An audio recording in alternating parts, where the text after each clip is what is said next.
Permanent hair removal at Anos. Flat 25% off. Call 970-389919.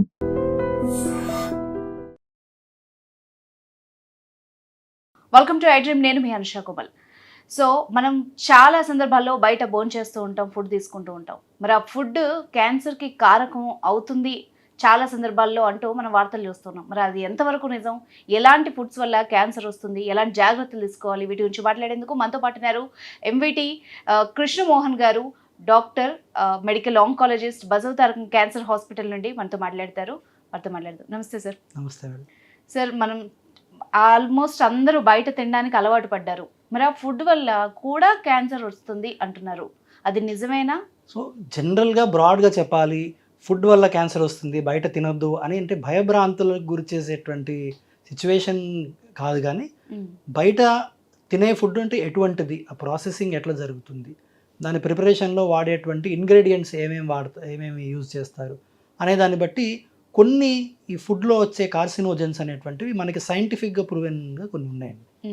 వీటిలో ముఖ్యంగా చెప్పుకోదగ్గవి ఏంటంటే ఆ మధ్యకాలంలో ఎక్కువగా వార్తల్లోకి ఎక్కినటువంటిది చైనీస్ సాల్ట్ అనేది. చైనీస్ సాల్ట్ అని కామన్గా వాడుతుంటారు టేస్ట్ కోసం. వీళ్ళు ఫాస్ట్ ఫుడ్ సెంటర్స్లో కానివ్వండి ఇక్కడ కానీ చాలా ఎక్కువగా అది యూజ్ చేస్తుంటారు. Chinese salt is proven to be carcinogenic. అంటే కార్సినోజెనిక్ అంటే క్యాన్సర్కి కారణం. అజినోమోటో కదండి? Ajinomoto, exact. So that is the advance name. అంటే బయట మార్కెట్లో ఆ పేరుతోనే దొరుకుతుంటుంది. దాన్ని చైనీస్ సాల్ట్ అని అంటారు. ఓకే. సో అది ఎక్కువ యూజ్ చేయడం వల్ల క్యాన్సర్ వస్తుంది అనేటువంటిది మనకి ప్రూవెన్ ఫ్యాక్టర్. సో ఇది కాకుండా అంటే ఇప్పుడు అజినోమోటో తింటే క్యాన్సర్ వస్తుంది, బట్ క్వశ్చన్ ఏంటి అంటే ఎంత ఫ్రీక్వెంట్గా తింటే వస్తుంది, ఎంత మోతాదులో తింటే వస్తుంది. ఇటువంటివి ఏంటంటే మనకి క్లియర్ కట్గా దానికి మనం ఎక్స్పెరిమెంటల్ స్టడీస్ అనేవి చేయలేము, because that is unethical. So quantity మనం ఇంత క్వాంటిటీ అని ప్రూవ్ చేయాలన్నా, ఇన్ని రోజులు తింటే వస్తుంది అని ప్రూవ్ చేయాలన్నా సైంటిఫిక్గా ఏంటంటే స్టడీస్ ప్రకారం మనం కొంతమందికి అది ఇచ్చి కొంతమంది ఇవ్వకుండా ఇది అబ్జర్వేషనల్ స్టడీస్ అనేవి చేయాల్సి వస్తుంది. కానీ అది చేయడం అనేది ఇట్ ఈస్ అనెథికల్. కాబట్టి మనకి ఈ పర్టికులర్ ఇంగ్రీడియంట్ వల్ల క్యాన్సర్ రావచ్చు అని మనకు తెలిసింది కాబట్టి దాన్ని అవాయిడ్ చేయడం అనేటువంటి వెరీ వెరీ ఇంపార్టెంట్ థింగ్. అంటే ఎందుకు చెప్తున్నాను ఏంటంటే వ్యూవర్స్లో చాలామంది ఆర్గ్యూ చేయొచ్చు, నేను రోజు చైనీస్ ఫ్రైడ్ ఫుడ్ తింటాను అనుకోళ్ళు, వారానికి 2 సార్లు తింటాను అనుకోళ్ళు, ఈ అజినోమోటో నాకు చాలా కామన్గా తింటారని ఇట్లా చేయొచ్చు అనమాట. సో ఎవరికి తింటే వస్తుంది, ఎవరికి ఎంత తింటే వస్తుంది అనేది it is difficult to tell. కాబట్టి వాటిని అవాయిడ్ చేయడం అనేటువంటిది వెరీ వెరీ ఇంపార్టెంట్. రెండో విషయం ఏంటంటే ఈ ఫుడ్ లోపల బయట తిన్న ఫుడ్ ఏదైనా కూడా కొంచెం స్టేల్గా అయిందనుకోండి, ఫ్రెష్గా వండినది బాయిల్డ్ ఫుడ్ అంటే ఓకే, లేదు కొంచెం రీహీటెడ్ రైస్. జనరల్గా ఏం చేస్తారంటే రైస్ని పొద్దున పెట్టేసి దాన్ని ఆర్డర్ వచ్చినప్పుడు మళ్ళీ హీట్ చేసి దానికి ఏదో యాడ్ చేసి ఇవ్వడం, ఇది కామన్గా జరిగే ప్రక్రియ అనమాట. ఒక్కొక్కసారి ఏమవుతుందంటే ఈ రీహీటింగ్ చేసే టైంలో కొన్ని బ్యాక్టీరియా ఉంటాయి. ఈ బ్యాక్టీరియా వల్ల common thing is food poisoning. అందరికీ 100% బయట తినే వాళ్ళందరికీ ఏదో జీవితంలో ఒకసారి 2 సార్లు అయినా ఇది ఉంటుంది. సో దీంట్లో బ్యాసిల్లస్ సీరియస్ అనేటువంటిది ఒక ఆర్గానిజం ఉంటుంది. సో రీహీటెడ్ రైస్లో bacillus serious is very very important pathogen అనమాట. దీనివల్ల ఏంటంటే మనకి diarrhoea, that is the most common thing. ఈ బ్యాసిల్లస్ సీరియస్ కాకుండా హెలికోబాక్టర్ పైలోరీ అని ఇంకొక ఆర్గానిజం ఉంటుంది. ఇది ఏం చేస్తుందంటే మనం తీసుకున్నప్పుడు బయట it can be anything, contaminated food, మనం పానీపూరి అనుకోవచ్చు, ఇంకోటి అనుకోవచ్చు, ఏదైనా అనుకోవచ్చు. ఈ ఫుడ్ తీసుకున్నప్పుడు ఈ ఆర్గానిజం బ్యాక్టీరియా లోపలికి వెళ్ళిపోయి అసిడిటీ ఎక్కువగా ఉండేటువంటి ప్రదేశం, మన గ్యాస్ట్రోఇంటెస్టినల్ ట్రాక్ట్లో హై అసిడిటీ ఎక్కడెక్కడ ఉంటుందో అది దానికి ఇష్టం అనమాట. ఈ అసిడిటీ ఎక్కువ ఉంటుందో అక్కడ పోయి it will build its own home, అక్కడే ఉండి అక్కడ అది గ్రో అవుతుంటుంది. సో మనకి కామన్గా హ్యూమన్ బాడీలో అసిడిటీ ఎక్కువ ఉండేది అక్కడ స్టమక్ అండ్ డియోడినం. స్టమక్ నుంచి స్మాల్ ఇంటెస్టైన్కి వెళ్ళే దారి లోపల అంటే లో pH, హై అసిడిటీ ఉంటుంది అనమాట. అట్లాంటి ఏరియాస్లో ఈ హెలికోబాక్టర్ పైలోరీ వెళ్ళి అక్కడ సెటిల్ అయిపోయి ఫస్ట్ చిన్న చిన్న అల్సర్స్ ఫామ్ చేస్తుంది. ఆ అల్సర్స్ కామన్ కారణం అనమాట ఇది గ్యాస్ట్రిక్ అల్సర్స్ రావడానికి. ఇది ఎప్పుడైతే ఈ గ్యాస్ట్రిక్ అల్సర్స్ అనేటువంటి బాగా ఎక్కువైపోతాయో బాడీ ఏం చేస్తుందంటే దాన్ని ఫైట్ చేయడానికి ప్రయత్నం చేస్తుంది. బాడీ ఫైటింగ్ అదుపు తప్పినప్పుడు అక్కడ కూడా మనకి లింఫోమాస్ అనేటువంటి క్యాన్సర్స్ ఫామ్ అవుతాయి. ఓకే. సో ఇది కామన్గా వచ్చేటువంటి మనం identified and scientifically proven one is that salt and then is Helicobacter pylori causing infections and long టర్మ్లో. ఇవి రెండు కాకుండా కంటామినేటెడ్ సోర్సెస్, వాటర్ బయట మనం తాగినప్పుడు అండ్ హ్యాండ్ హైజీన్ సరిగ్గా లేనప్పుడు, ఇలాంటప్పుడు ఏమవుతుందంటే హెపటైటిస్ బి, తర్వాత హెపటైటిస్, రకరకాల హెపటైటిస్ ఏ, ఇవన్నీ కూడా వైరల్ హెపటైటిస్ బాడీలోకి రావడానికి ఛాన్స్ ఉంటుంది. సో హెపటైటిస్ క్రానిక్గా చాలా రోజులు హెపటైటిస్ ఉన్నప్పుడు దానివల్ల లివర్ క్యాన్సర్స్ రావడానికి కూడా ఆస్కారం ఉంటుంది.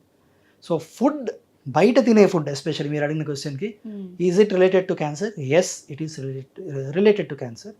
But is it proven 100%? It is not proven in each and every case. But chances అయితే డెఫినెట్గా ఉన్నాయి. మనకి తెలుసు, ఎగ్జాంపుల్స్ ఇందాక చెప్పినట్టు మనకి Chinese salt in Chinese foods, reheated rice, Helicobacter infections, hepatitis అనేటువంటి మనకి కామన్గా తెలుసుకొని మనం అవాయిడ్ చేయగలిగితే మంచివి. సో ఇవి కాకుండా బయట రీహీటెడ్ ఆయిల్ ఒకసారి పొద్దున్న పెట్టే సాయంత్రం వరకు వాడుతుంటారు, లేకపోతే ముందు రోజు పెట్టింది మళ్ళీ దాన్ని రీహీట్ చేసి. సో రీహీటెడ్ ఆయిల్ వల్ల బాడీలో కొలెస్ట్రాల్ మెటబాలిజం అనేటువంటిది అది డీరేంజ్ అయ్యి బాడీలో బ్యాడ్ కొలెస్ట్రాల్ అనేటువంటిది పెరిగి, అది leading to other causes other than cancer. It can lead to క్యాన్సర్కి డైరెక్ట్గా దానికి సంబంధం లేదు కానీ, but it can lead to heart related problems, blood pressure related problems, ఇలాంటివి రావచ్చు. అంటే జనరల్ హెల్త్ హజార్డ్స్గా చెప్పుకోవచ్చు. సో ఇంతవరకు this is what we know. So ఇవి కాకుండా మన దేశంలో తక్కువ కానీ, బట్ కొన్ని దేశాల్లో ఏంటంటే ఈ వేరుశెనగ ఉంటుంది. వేరుశెనగలో అఫ్లోటాక్సిన్ అని దాన్ని స్టోర్ చేసినప్పుడు అఫ్లోటాక్సిన్ అని ఒక టాక్సిన్ దాంట్ లోపల ఫంగస్ ఒకటి ప్రొడ్యూస్ అవుతుంది. ఓకే, అటువంటి ఆ ఫంగల్ ఇన్ఫెక్టెడ్ ఈ వేరుశెనగ పప్పులు తినడం వల్ల అఫ్లోటాక్సికోసిస్ అనేటువంటిది ఇంకొకటి జరగడం. అలాగే మీట్, రెడ్ మీట్, దాన్ని ఎక్కువ గ్రిల్ చేసినప్పుడు ఏమవుతుందంటే ఎస్పెషల్లీ గ్రిల్డ్ రెడ్ మీట్, ఇది people may like it because అది ఉంటుంది. బికాస్ అండ్ ఎస్పెషల్లీ రెడ్ మీట్ని గ్రిల్ చేసినప్పుడు దాని నుంచి లోపల నుంచి if you can see fat కరిగి డ్రాప్స్గా పడుతుంది. ఇప్పుడు బీబీక్యూ అవన్నీ తింటున్నారు, స్మోక్డ్ చికెన్ లాంటివి అన్ని. ఎగ్జాక్ట్లీ, స్మోక్డ్ ఫుడ్స్లో నైట్రైట్స్ ప్రొడ్యూస్ అవుతాయండి. అవి ఏమవుతుందంటే first initial 1-2 layers or 3 layers బాగుంటుంది, మధ్యలో ఏంటంటే it is neither fully cook nor fully raw కదా. అటువంటి వాటిలో నైట్రైట్స్ అనేటువంటివి it is well described. And nitrite content ఎక్కువ తీసుకుంటే it is known to be carcinogenic, especially colon cancer వీటిలో, and prostate cancer in men, endometrial cancer in women, ఇటువంటి వాటిలో high nitrite and high calorie food it is known to be carcinogenic. అందుకనే red meat consumption తగ్గించాలని చెప్పి కూడా మనం చెప్తుంటాం. Especially ఇలాంటివన్నీ ఎందుకు చెప్తున్నానంటే, ఇలాంటివన్నీ సర్ది బయట తినే తిండ్లు ఇవన్నీ జనరల్గా బార్బెక్యూ లాంటివి కానీ గ్రిల్ ఫుడ్స్ కానీ ఇంట్లో చేసుకోవడం తక్కువ.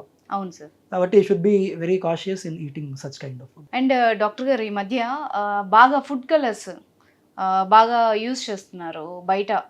అది అట్రాక్టివ్గా, ఎంత హెల్దీ అనే దానికంటే ఎంత కళ్ళకు బాగుంది అన్నదే చూస్తున్నారు.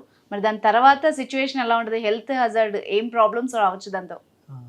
So this is a different topic altogether. ఎందుకంటే కలర్స్లో ఫుడ్ గ్రేడ్ కలర్స్ ఉంటాయి and there are chemicals which are unapproved.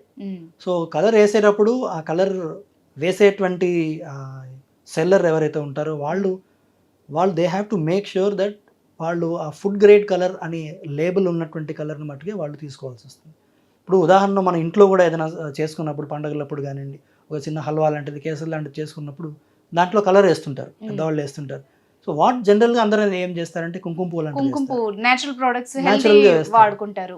అలా కాకుండా మన షాప్కి వెళ్ళి మనం కొనాలనుకున్నప్పుడు కూడా ఫుడ్ గ్రేడ్ కలర్ అంటే మనకు దొరుకుతుంది. ఆ ఫుడ్ గ్రేడ్ కలర్ జనరల్గా ఎల్లో కలర్లో ఉంటుంది. సో బట్ ఈ ప్యూర్ రెడ్ కలరు అంటే ఎగ్జాంపుల్ మంచూరియా రావడానికి రెడ్ కలర్ అనేటువంటిది మనం కామన్గా చూస్తుంటాం. సో వీటిలో వెన్ అది ఫుడ్ గ్రేడ్ కానప్పుడు, వెన్ అది ప్యూర్ కెమికల్ అయినప్పుడు, then nobody knows what is the ingredient. తెలియనప్పుడు there is definitely a chance అది కెమికల్ అవ్వచ్చు. సో ఫస్ట్ థింగ్ ఇస్ అది లోపలికి వెళ్ళినప్పుడు మనం నోరు తెరి చూసుకుంటే మన ఎంత మృదుగా ఉంటుంది లోపల భాగం నోరు. సో ఇలాగా నోరు లోపల భాగం ఎంత మృదుగా ఉంటుందో మొత్తం మన ఇంటెస్టైనల్ ట్రాక్ మొత్తం కూడా అంతే స్మూత్గా సున్నితంగా ఉంటుంది. ఇటువంటి కలర్ లోపలికి వెళ్ళినప్పుడు ఆ కలర్ దీంతో రియాక్షన్ అయ్యి నోరు పొక్కడం లాంటివి కానివ్వండి, అండ్ చిన్న చిన్న అల్సర్స్ ఫామ్ అవ్వడం అలాంటివి జరగవచ్చు. సో దీనివల్ల చిన్న చిన్న అల్సర్స్ ఫామ్ అయ్యి అసిడిటీ, రిఫ్లక్స్ ఇలాంటి డిసీజెస్ రావచ్చు. బట్ అదే ఎక్కువ కాలం ఇదే కలర్ ఫుడ్ మనం తింటే ఏమవుతుంది అనేది we don't know. It is an experiment. I think ఎవరు కూడా ధైర్యం చేయలేరు ఇలాంటి ఎక్స్పెరిమెంట్లో పాల్గొనడానికి. But better to avoid all those things. So డైరెక్ట్గా క్యాన్సర్కి కొన్ని రిలేటెడ్ కాకపోయినా ఇట్ డెఫినెట్లీ కాజింగ్ ద ఆ సిచ్యువేషన్ అయితే తీసుకొస్తున్నాయి. సో బయట ఫుడ్ మన చేత్తోనే చేసుకుని తినడం ఎంతవరకైనా కొంతవరకు బెటర్ అని. అవాయిడ్ చేయగలిగినంత వరకు అవాయిడ్ చేయగలం. అవాయిడ్ చేయలేని సిచ్యువేషన్స్ ఉంటాయి. అలాంటప్పుడు be cautious, choose your food and eat right అనేది.